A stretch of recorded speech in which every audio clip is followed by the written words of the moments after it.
बिस्मिल्लाहिर्रहमानिर्रहीम। Last lecture में हमने मोल और एवोगाड्रोस नंबर के बारे में बात की। मैं वहीं से बात कंटिन्यू करता हूँ। एक्चुअली लास्ट लेक्चर में हम नंबर ऑफ एटम्स की बात कर रहे थे।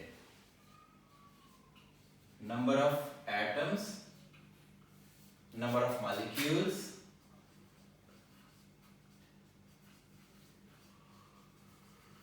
number of formula units,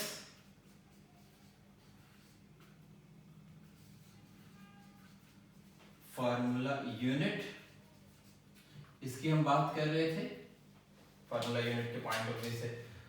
और जो नेक्स्ट हम नंबर ऑफ आइंस की यहाँ पे बात कर रहे थे। मैं थोड़ा सा इसकी डिटेल कैलकुलेशंस बताता जाऊँ। जो बेसिक कैलकुलेशंस हैं एंट्री टेस्ट में भी ये ज़्यादातर इससे रिलेटेड आती हैं चीज़ें। देखिए, नंबर ऑफ एटम्स तो एक बड़ी सिंपल सी बात है। उसके लिए हमने n मल्टीप्लाइड बाय n थे, ये फार्मूला हमने अप्लाई किया। We can find the number of atoms. और अगर नंबर ऑफ एटम्स गिवन है, we can also find the number of moles.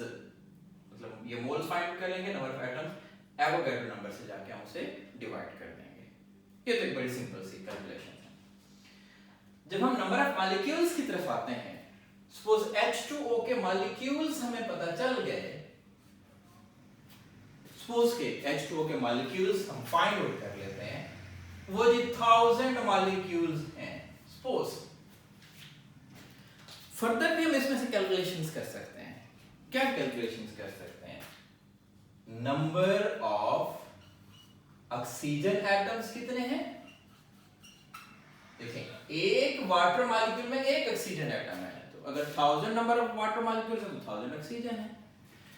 इसमें हम नंबर ऑफ हाइड्रोजन एटम्स भी फाइंड आउट कर सकते हैं। देखिए, एक H2 में दो हाइड्रोजन एटम्स हैं, तो 1000 में क्या हो जाएंगे? 2000 हो जाएंगे। इसमें हम नंबर ऑफ टोटल एटम्स भी फाइंड आउट कर सकते हैं। टोटल एटम्स कैसे? H2O का एक मॉलिक्यूल में टोटल एटम्स कितने हैं? 3। तो अगर 1000 वाटर मॉलिक्यूल है तो हम 3 से मल्टीप्लाई कर देंगे। हम इसमें नंबर ऑफ कोवेलेंट बॉन्ड्स भी फाइंड आउट कर सकते हैं। मतलब एक वाटर मॉलिक्यूल में दो कोवेलेंट बॉन्ड्स हैं, तो जितने मॉलिक्यूल्स होंगे हम उसको मल्टीप्लाई कर देंगे। Not only molecules, we can also find these parameters from number of molecules। ठीक है? इस तरह अगर हम फार्मूला यूनिट्स की तरफ हम आते हैं, जैसा कि NaCl के फार्मूला यूनिट, सपोज मैं ये कर लेता हूं कि ये 1000 हैं, सपोज 1000 फार्मूला यूनिट्स हैं। अब इसमें हम नंबर ऑफ कैटआयंस भी फाइंड आउट कर सकते हैं। मतलब इसमें Na पॉजिटिव कितने हैं, तो जितने NaCl हैं उतने Na पॉजिटिव हैं। इसमें हम नंबर ऑफ एनाइंस भी फाइंड आउट कर सकते हैं। ठीक है? इसमें हम नंबर ऑफ टोटल आइंस भी फाइंड आउट कर सकते हैं। मतलब टोटल आइंस कितने हो जाएंगे? एक Na पॉजिटिव, दूसरा Cl नेगेटिव, तो टोटल आइंस कितने हो जाएंगे? 2 हो जाएंगे। इस तरह से कैलकुलेशन इसकी की जा सकती हैं। जब हम आइंस की तरफ जाते हैं तो फिर हम उसमें नंबर ऑफ चार्जेस भी फाइंड आउट कर सकते हैं। वो नंबर ऑफ चार्जेस हमारे पॉजिटिव चार्जेस भी हो सकते हैं और वो नेगेटिव चार्जेस भी हो सकते हैं। ठीक होगी? जब हमें नंबर ऑफ आइंस पता चल गए, फिर उसके चार्ज कितने हैं, 1 है, 2 है, 10 हैं, कितने हैं वो हम फाइंड आउट कर सकते हैं। ये थोड़ी सी नंबर ऑफ उनकी कैलकुलेशंस हैं। इसके बाद जो हमारा टॉपिक है, actually that is molar volume. Molar volume क्या है? The volume of 1 mole of the molecules. The volume of 1 mole of the molecule is called molar volume. ठीक है? एक मोल मेरे पास 1 मोल H2O है, 1 मोल CH4 है, जो भी हमारे पास मॉलिक्यूल्स और ये जो मोलर वॉल्यूम हम देखते हैं, ये स्टैंडर्ड कंडीशंस की हम बात करते हैं। स्टैंडर्ड कंडीशंस पे हम उस वॉल्यूम की बात करते हैं। स्टैंडर्ड कंडीशंस क्या हैं? प्रेशर जो हमारे पास है, प्रेशर होना चाहिए 1 atm प्रेशर, और जो टेम्परेचर हमारे पास होना चाहिए, टेम्परेचर शुड बी 0 सेल्सियस। मतलब अगर मेरे पास एक गैस है, उसका टेम्परेचर 0 सेल्सियस है और उसका प्रेशर 1 atm उस पे प्रेशर है, तो जो उसका वॉल्यूम होगा हम उसको मोलर वॉल्यूम कहते हैं। अब वो जो मोलर वॉल्यूम एक्चुअल वैल्यू है वो हमारे पास आती है 22.414 डेसीमीटर क्यूब, और 1 डेसीमीटर क्यूब इक्वल होता है किस चीज के? 1 लीटर के। 1 dm3 is equal to 1 litre, मतलब 22.414 लीटर्स या डेसीमीटर क्यूब, इतना हमारा स्टैंडर्ड वॉल्यूम है। क्लियर हो गया यहां तक? अब मैं 3-4 चीजों को आपस में कंपेयर करता हूं। कौन कौन से पैरामीटर? मैस,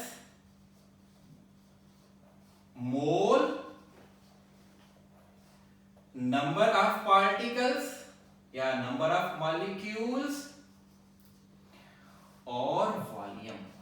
इन चारों को हम आपस में कंपेयर कर सकते हैं। If one component is given, we can find the other one. जैसा कि suppose मैं ये कहता हूं कि मेरे पास CH4 है। CH4 का मास कितना है? 16 ग्राम्स। अगर 16 ग्राम्स उसका मास है तो उसके मोल कितने होंगे? 1 मोल। और 1 मोल में नंबर ऑफ मॉलिक्यूल्स कितने होंगे? 6.02 10⁻23। उसका वॉल्यूम कितना होगा? 22.414 dm3। ठीक है, मतलब सिर्फ हमें 16 ग्राम उसका क्लियर था। ओके, मोल्स, मॉलिक्यूल्स और वॉल्यूम वो सारा हमने खुद डिटरमिन कर लिया। इसलिए अगर मेरे पास CO2 है, इसके 44 ग्राम्स हैं, that should be equal to 1 mole and molecule should be 6.02 10⁻23 और वॉल्यूम क्या होगा? वही 22.414 dm3 वॉल्यूम होगा। क्लियर हो गया? अगर हमारे पास हाइड्रोजन गिवन है H2, इसका जो मास होगा वो क्या होगा? 2.016 ग्राम्स। इसमें मोल्स कितने हो जाएंगे? 1 मोल हो जाएगा। मॉलिक्यूल्स कितने हो गए? 6.02 10⁻23 और वॉल्यूम कितना होगा? 22.414 dm3। ये 1 मोल के हिसाब से हम इसको कैलकुलेट करते हैं। अगर 2 मोल हो जाएगा तो इस वॉल्यूम को हम 2 से मल्टीप्लाई कर देंगे। अगर हाफ मोल हो जाएगा then it should be multiplied with half mole, 0.5 से हम इसको मल्टीप्लाई करेंगे। तो हमारा जो स्टैंडर्ड पैरामीटर है वो क्या है? हम उसके मास से मोल निकालेंगे। जितने मोल्स होंगे उससे हम नंबर ऑफ मॉलिक्यूल्स भी डिटरमिन कर सकते हैं और उसके साथ साथ उससे हम उसका वॉल्यूम जो है वो भी डिटरमिन कर सकते हैं। अब यहाँ पे बात करते हैं, शॉर्ट क्वेश्चन भी आता है, एक्सरसाइज में भी शॉर्ट क्वेश्चन दिया हुआ है कि hydrogen, carbon dioxide and CH4, these have different sizes and different mass, different sizes and different mass। मतलब अगर मैं H2 को देखूं, H2 का जो साइज है वो क्या है? सपोज ये स्मॉल साइज है।